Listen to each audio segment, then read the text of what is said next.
and welcome to another version of Cavs Daily presented by FanArc, your one stop shop for everything Cavaliers related, the good, the bad, the ugly.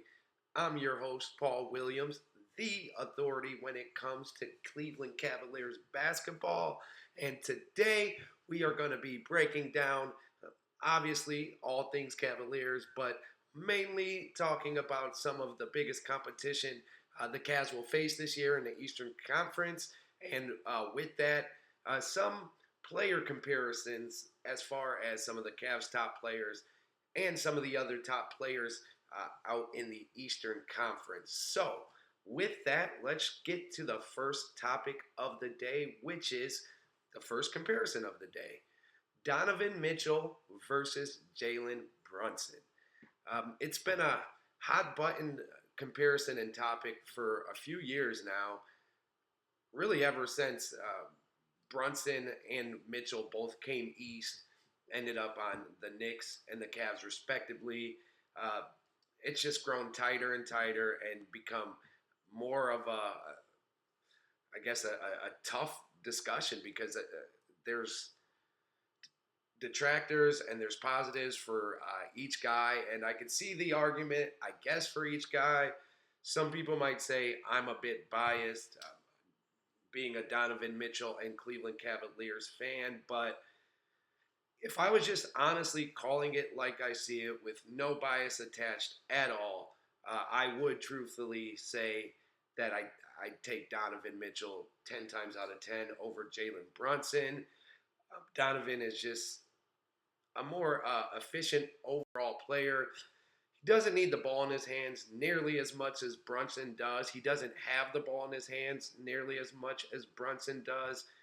Especially this last season, Donovan took a huge leap as far as taking a back seat for the betterment of the team, and it showed in the Cavs' success, both win-wise and just with one of the best offensive ratings in the history of basketball last season.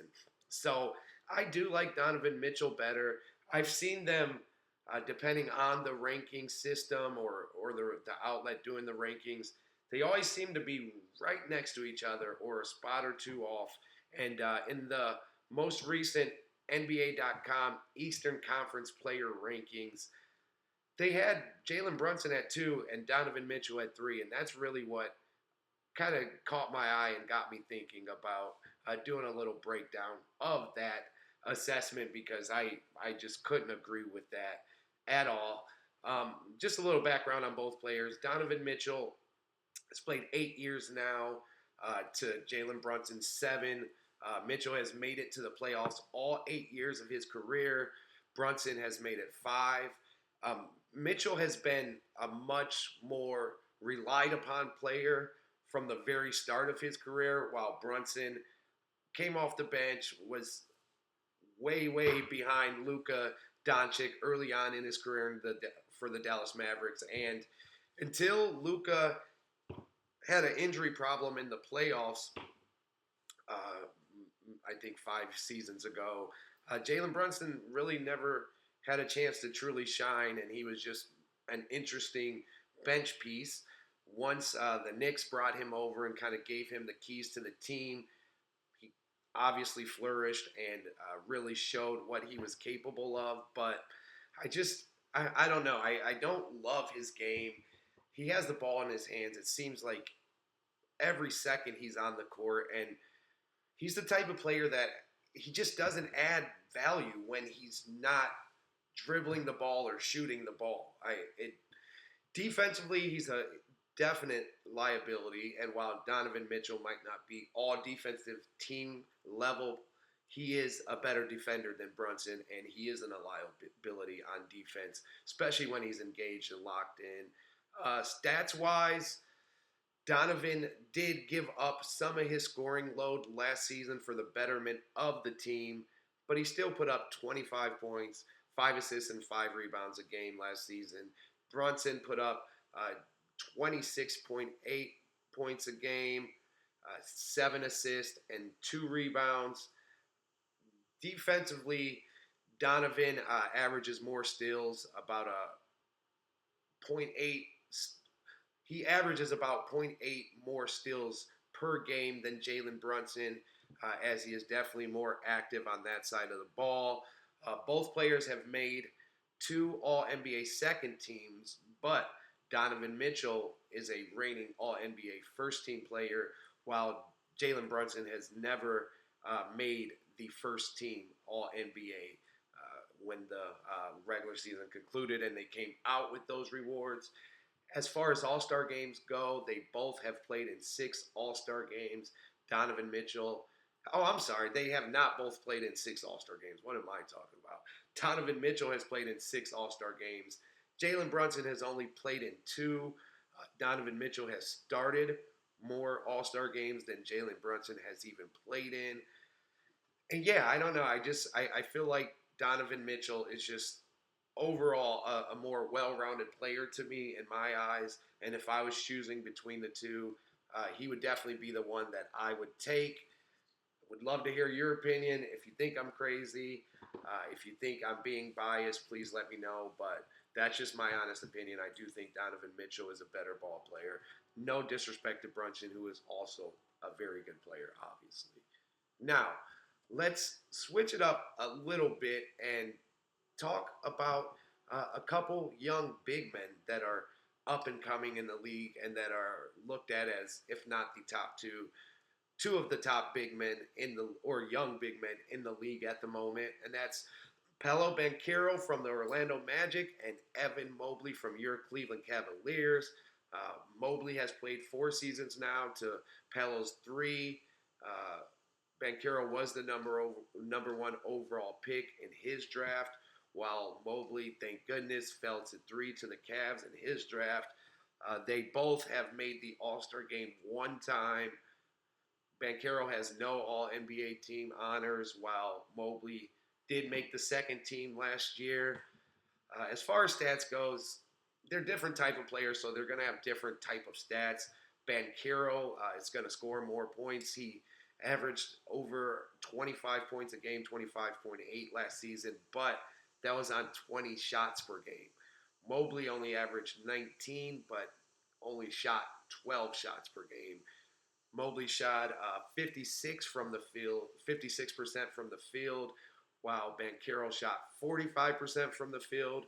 As far as three-point shooting goes, Mobley knocked down 37% of his three-pointers last season, shooting just over 3 attempts a game, while Banchero shot just 32% from 3 last season and is a 32% three-point shooter for his career. And yeah, I again, not being biased, I promise, but I have to side with the Cavs player here. Evan Mobley just brings too much to the table. While Banchero is a better overall scorer than Mobley, I think that's where him being better ends at. Mobley is a better rebounder, as Mobley averages over 9 rebounds a game. Banchero averages over 7 rebounds per game. They both can facilitate. Banchero averages a couple more assists per game, like 1.5 more assists per game. But he also had the ball in his hands a lot more than Mobley did, so that kind of skews that stat a little bit. As far as the defensive stats goes, it's not even close.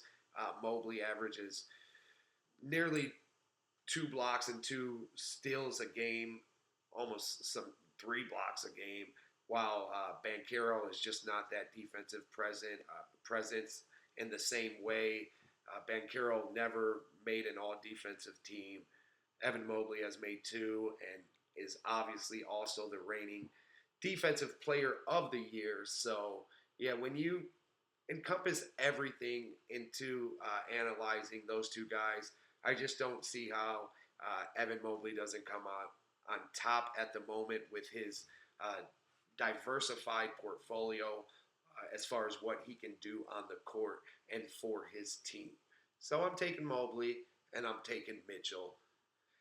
And both of the players that those 2 were compared to are representing teams that, at least in the preseason, most people think would be the Cavs' biggest competition in the East this year, which is Brunson with the New York Knicks and Banchero with the Orlando Magic.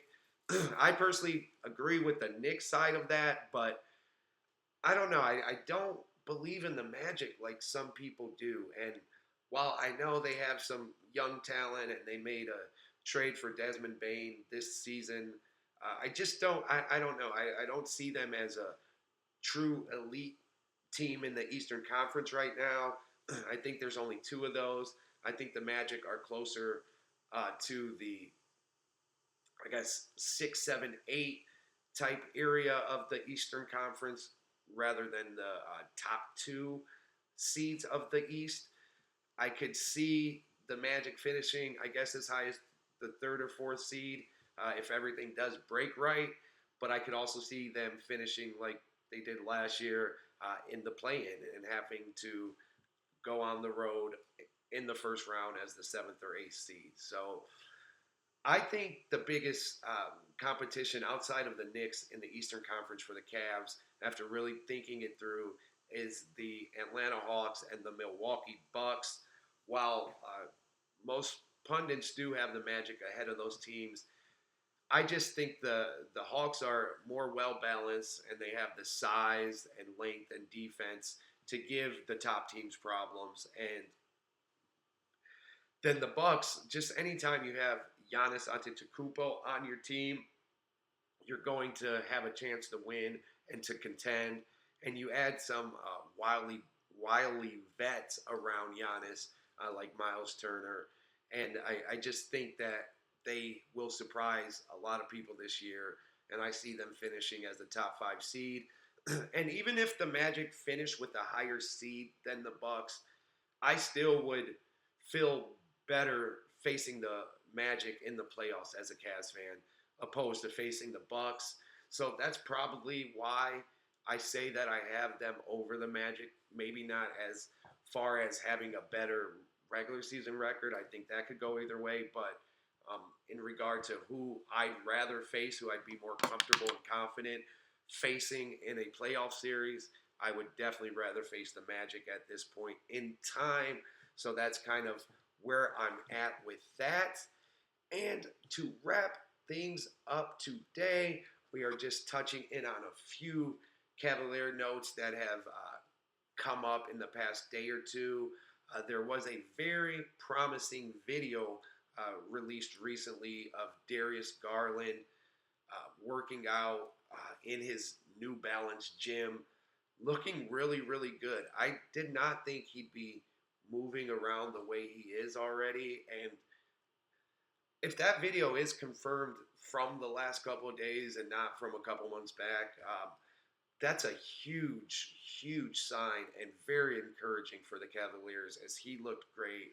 He was moving with what it seemed like at least limited discomfort, limited pain, cutting and running, setting up for different spot up shots, and then also pulling up off the dribble. So it was very encouraging to see the Darius Garland workout video. And honestly, I feel like that changes the outlook on things as far as how the Cavs have kind of been, at least seemingly, in scramble mode to replace Darius Garland and Max Strus as they're both slated to miss at least the beginning of the season.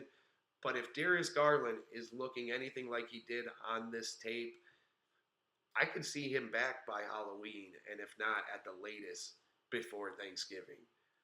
Obviously, a lot more goes into that, and the Cavs may play it safe, but yeah, very encouraging video seeing that, and I think that's going to temper some of the rumor mill as far as the Cavs possibly bringing in free agents. I do know they are still filling out what's out there and how realistic it would be to bring in someone worthwhile for the veteran minimum.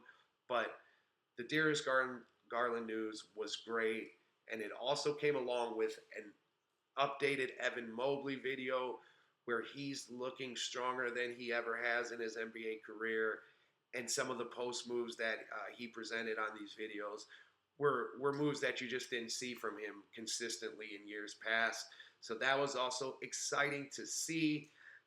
In other Cavs notes, there was a top 100 player ranking on Reddit released yesterday. And while the Cavs had 5 players make that list, I feel like it was a very disrespectful list to the Cavs and what they've earned and the respect that they do deserve. And that's something we're really going to dig into tomorrow because even though it's just Reddit, I still don't like seeing my guys not getting the props they deserve and being ranked around or positioned around guys. I just think they're clearly above and clearly better than. So we will be talking about that tomorrow and more. If you want to do some homework, maybe look up that list and have that kind of as something to go off of coming into tomorrow's video because it will be one of the first topics we discuss. And with that, wraps another edition of Cavs Daily. They always seem to go so fast. I appreciate you guys being along for the ride as always. I hope you'll like, subscribe, and continue joining us as we will be dropping Cleveland Cavaliers topics and Cleveland Cavaliers everything. Cleveland Cavaliers talk, predictions, information, rumblings, complaints, all of that every single day here with you, presented by FanArc on Cavs Daily. Until tomorrow, thanks guys, and have a wonderful day.